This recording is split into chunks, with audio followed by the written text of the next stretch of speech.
The Philippine Showbiz List presents Pinoy Celebrities na na-engaged ngayong 2023, Part 2, Bea Alonzo and Dominic Roque.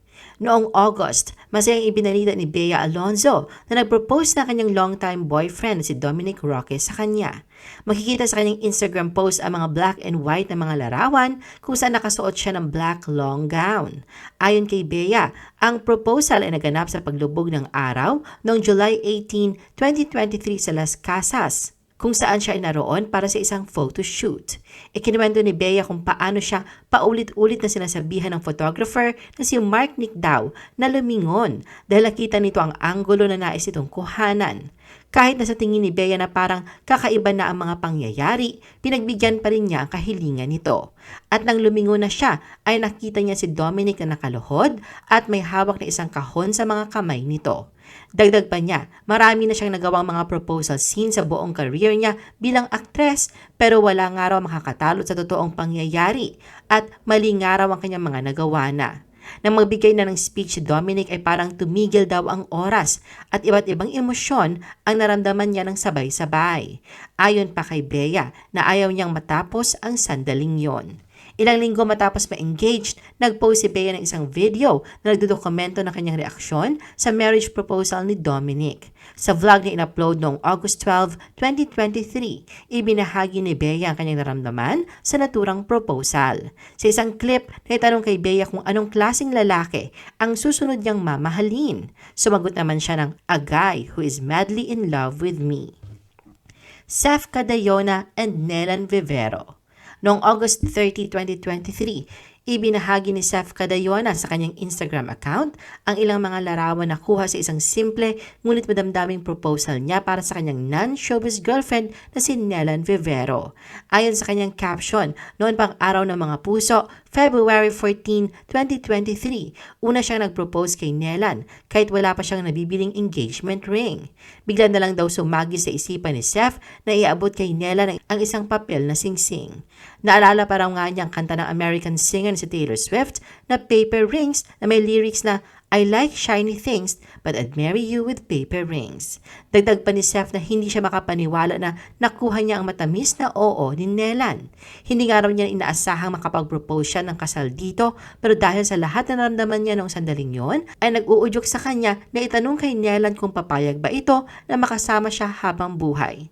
At kahit hindi nga raw engrande ang marriage proposal ni Seth, ay napa-oo pa rin niya si Nelan. Matapos ang ilang buwan ay naging plano na ni Seth na muling mag-propose kay Nelan at bigyan ito ng tunay na engagement ring. At naganap nga ito noong August 13, 2023 nang siya ay bumisita sa tahanan nila Nelan. Lahat pa ni Seth na grabe ang kaba niya noon at panay ang memorya niya sa mga linyang sasabihin niya kapag nasa harap na niya si Nelan. Pumunta nga raw si Seth doon para makapagpaalam sa mga magulang ni Nelan at para na rin masabi niya na masaya sila. Matatandaan na noong August 2022, unang nag-post si Seth ng couple photo nila ni Nelan. Noong October 2, 2023 ay inanunsyo ni Seth at Nelan na magkakaroon na sila ng anak sa pamamagitan ng pag-post sa Instagram Reel. Rita Gaviola and Jeric Ong. Sa kabila ng kaliwat kanang batikos na natatanggap ni Badjaw Girl Rita Gaviola nito mga nakaraang araw dahil sa kanyang pagiging online seller, ay ibinahagi niya ang napakagandang balita sa buhay niya, ang pagiging engaged nila ng kanyang non-showbiz boyfriend na si Jeric nito lang October 30, 2023.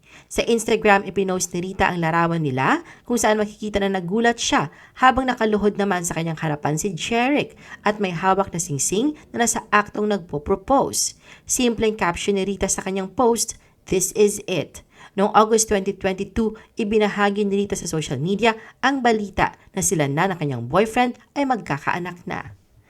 Moira Greenway and Nick Asbury. Ibinalita ng dating aktres si Bunny Paras na engaged na kanyang anak na si Moira Greenway sa boyfriend nitong si Nick Asbury. Ayon sa kanya, ang wedding proposal ay naganap sa Asbury Park ng Asbury, New Jersey, dapat hapon noong September 27, 2023. Ayon sa kanyang future son-in-law, pinili niya ang nasabing lugar dahil kapareho ito ng apelyido niya. Eksaktong tanong nga raw ni Nick kay Moira ay, "Wanna be an Asbury at Asbury Park?" na tinanggap naman agad ni Moira ang marriage proposal nito sa kanya. Sina Nick at Moira ay parehong nakabase sa Florida, ngunit bumiyahe pa sila patungong New Jersey para sa drug trial kay Moira. May tiwala silang makakahanap sila ng lunas para sa sakit ni Moira. Si Moira ay anak ni Bunny mula sa kanyang dating karelasyon na si DJ Mo Twister. Nito lang October 29, 2023 ay nagpost ng isang update si Moira sa kanyang Instagram account na tila kuha mula sa kanilang prenup shoot ng fiancé na si Nick. Nilikipan pa ito ni Moira ng caption na planning that spring wedding na may pink heart emoji at hashtag na 204 more days. Kiana Valenciano.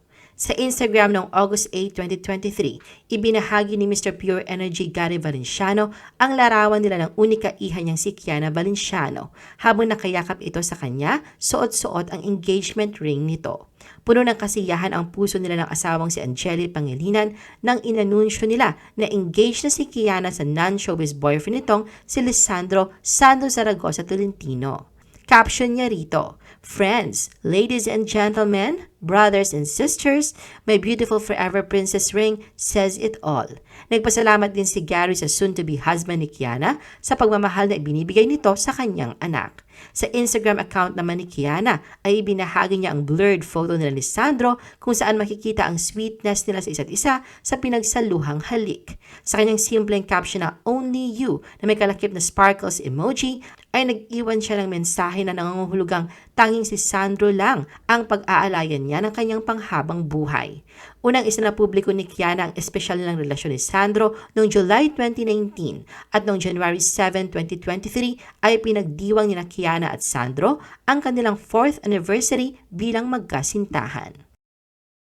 Bugoy Carino and EJ Laure. Sinimula na nga ng dating child actor na si Bugoy Carino ang kanilang road to forever kasama ang kasintahang si volleyball player na si EJ Laure matapos siyang mag-propose ng kasal dito noong September 4, 2023 sa mismong selebrasyon ng kanyang 21st birthday. Sa nakuna na video ng ilan sa mga bisita ni Bugoy sa kanyang party, makikita kung paano niya inalok ng kasal si EJ.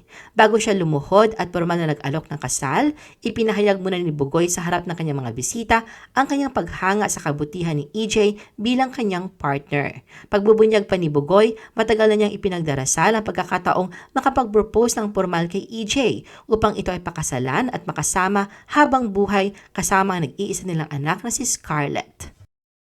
Angeli Gonzalez and James.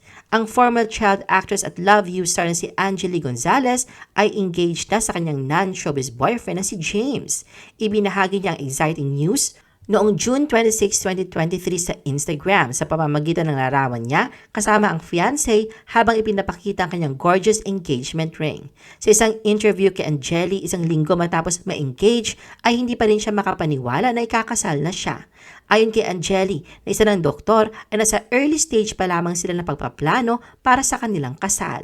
Dahil pareho sila mga doktor at parehong nasa residency ngayon, ay hindi pa niya alam kung saan siya magsisimulang magplano, kaya baka sa susunod na taon na siya magsimula. Naibahagi rin ni Angeli na halos isang taon pa lang silang magkasintahan at nagkakilala sila sa kanilang pinagtatrabahuan. Ayon kay Angeli, bagamat hindi sila nagmamadali, ay target nila na kanyang fiancé na makasal sa susunod na taon. Abby Viduya and Jo Marie Iliana. Noong August 19, 2023, bumiyahe sina Jo Marie at Abby papuntang Hong Kong upang ipagdiwang ang 47th birthday ni Jo Marie.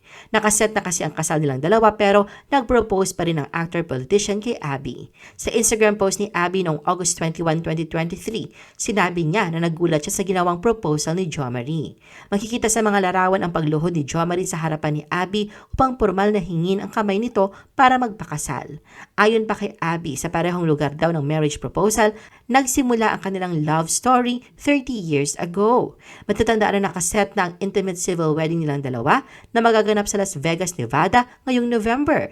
At magaganap naman daw ang church wedding ni Jo Marie at Abby sa pagtatapos ng 2024 o unang bahagi ng 2025. Lauren Reid and Harry Marquez. Ang nakababatang kapatid ni James Reid na si Lauren ay engaged sa kanyang non-showbiz fiancé na si Harry Marquez. Sa isang interview, ibinahagi ni Lauren ang ilang detalye sa ginawang marriage proposal ni Harry na naganap noong unang bahagi ng September 2023. Inilarawan pa niya ito bilang isang charmingly simple yet romantic event. Pagbabahagi niya, isang gabi habang sila nilalakad ni Harry sa Brooklyn Bridge sa New York, ay diretsahan siyang tinanong ng fiancé niya na magpakasal sila na agad namang sinang-ayunan ni Lauren. At lumuhod nga raw si Harry sa harap niya at sinabi ang sweetest speech nito para sa kanya. Ilang araw makalipas ang proposal, nag-propose rin si Lauren kay Harry. Anya naganap ang kanyang proposal nang mag-hike silang dalawa at binigyan rin niya ito ng engagement ring.